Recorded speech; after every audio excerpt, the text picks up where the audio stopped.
ओम शांति।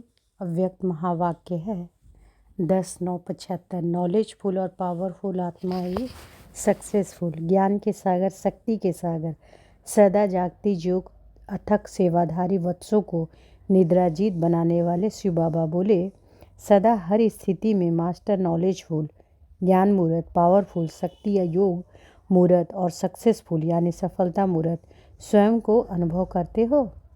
तो बाबा क्या बोलते कि सदा हर स्थिति में मास्टर नॉलेजफुल यानी ज्ञान मूर्त, पावरफुल यानी शक्ति या योग मूर्त और सक्सेसफुल यानी सफलता मूर्त स्वयं को अनुभव करते हो, क्योंकि नॉलेजफुल और पावरफुल आत्मा की रिजल्ट है सक्सेसफुल वर्तमान समय। इन दोनों सब्जेक्ट याद अर्थात पावरफुल और ज्ञान अर्थात नॉलेजफुल, इन दोनों सब्जेक्ट्स का ऑब्जेक्ट यानी उद्देश्य है सक्सेसफुल। इसी को ही प्रत्यक्ष फल कहा जाता है। इस समय का प्रत्यक्ष फल आपके भविष्य फल को प्रख्यात करेगा। ऐसे नहीं कि भविष्य फल के आधार पर आपके प्रत्यक्ष फल को अनुभव करने से वंचित रह जाओ।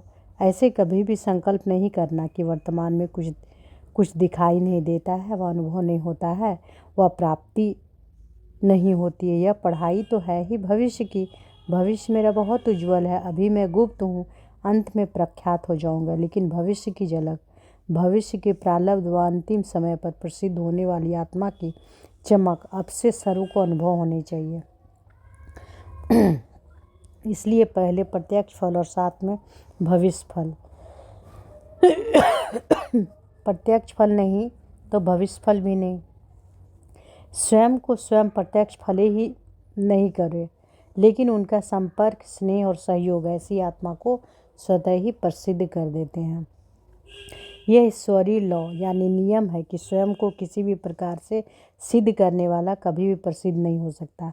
इसलिए संकल्प कि मैं स्वयं को जानता हूँ, मैं ठीक हूँ, दूसरे नहीं जानते व दूसरे नहीं पहचानते, आखिर पहचान ही लेंगे। वो आगे चलकर देखना क्या होता है। यह भी ज्ञान स्वरूप, याद स्वरूप आत्मा के स्वयं के धोखे देने वाली अलबेलेपन की मीठी निद्रा है।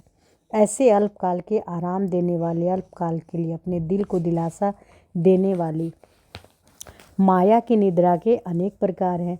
जिस भी बातों में अपनी प्रारब्ध को व प्रत्यक्ष फल की प्राप्ति को खोते हो तो अवश्य अनेक प्रकार की निद्रा में सोते हो। इसलिए कहावत है, जिन सोया तिन खोया। तो खोना ही सोना है। ऐसे कभी भी समय पर सफलता पा नहीं सकते, अर्थात सक्सेसफुल नहीं बन सकते। सारे कल्प के अंदर सिर्फ इस संगम युग को ड्रामा प्लान अनुसार वरदान है। कौन सा संगम युग को कौन सा वरदान है? प्रत्यक्ष फल का वरदान सिर्फ संगम युग को है। अभी अभी देना, अभी अभी मिलना। पहले देखते हो फिर करते हो, पक्के सौदागर हो। संगम युग की विशेषता है, इस युग में ही बाप भी प्रत्यक्ष होते हैं, उच्च से उच्च ब्राह्मण भी प्रत्यक्ष होते हैं। आप सबके 84 जन्म की कहानी भी प्रत्यक्ष होती है, श्रेष्ठ नॉलेज भी प्रत्यक्ष होती है। इस कारण ही प्रत्यक्ष फल मिलता है। प्रत्यक्ष फल का अनुभव कर रहे हो। प्रत्यक्ष फल प्राप्त होते समय भविष्य फल को सोचता रहे। ऐसी आत्मा को कौन सी आत्मा कहेंगे? ऐसी आत्मा को मास्टर नॉलेजफुल कहेंगे, या यह भी एक अज्ञान है? किसी भी प्रकार का ज्ञान, उसको अज्ञान की नींद कहते हैं। अपने आप को चेक करो कि किसी भी प्रकार के अज्ञान नींद में सोए हुए तो नहीं हो। सदा जागती ज्योत बने हो। जागने की निशानी है जागना अर्थात पाना। तो सर्व प्राप्ति करने वाले सदा जागती ज्योत हो। सदा जागती ज्योत बनने के लिए मुख्य कौन सी धारणा है जानते हो? जो साकार बाप में विशेष थी वह बताओ। साकार बाप की विशेष धारणा क्या थी? जागती ज्योत बनने के लिए मुख्य धारणा चाहिए अथक बनने की। जब थकावट होती है तो नींद आती है। साकार बाप में अथकपन की विशेषता सदा अनुभव की। ऐसे फॉलो फादर करने वाला सदा जागती ज्योत बनते हैं। यह भी चेक करो कि चलते चलते कोई भी प्रकार की थकावट अज्ञान की नींद में सुला तो नहीं देती। इसलिए कल पहले की यादगार में ही निद्राजीत बनने का विशेष गुण गाया हुआ है। अनेक प्रकार की निद्रा से निद्राजीत बनो। यह भी लिस्ट निकालना कि किस किस प्रकार की निद्रा निद्राजीत बनने नहीं देती। जैसे निद्रा में जाने से पहले निद्रा की निशानियाँ दिखाई देती है, उस नींद की निशानी है उबासी, और अज्ञान नींद की निशानी है क्या? उदासी। इसी प्रकार निशानियाँ भी निकालना। इसकी मुख्य बातें हैं, एक आलस्य, दूसरा अलबेलापन, पहले यह निशानियाँ आती हैं, फिर नींद का नशा चढ़ जाता है।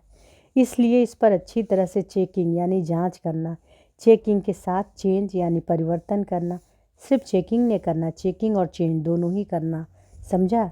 अच्छा, ऐसे स्वयं के परिवर्तन द्वारा विश्व को परिवर्तन करने वाले बाप समान सदा अथक हर संकल्प, बोल और कर्म का प्रत्यक्ष फल अनुभव करने वाले सर्व प्राप्ति स्वरूप विशेष आत्माओं को बाप दादा का याद प्यार। ओम शांति।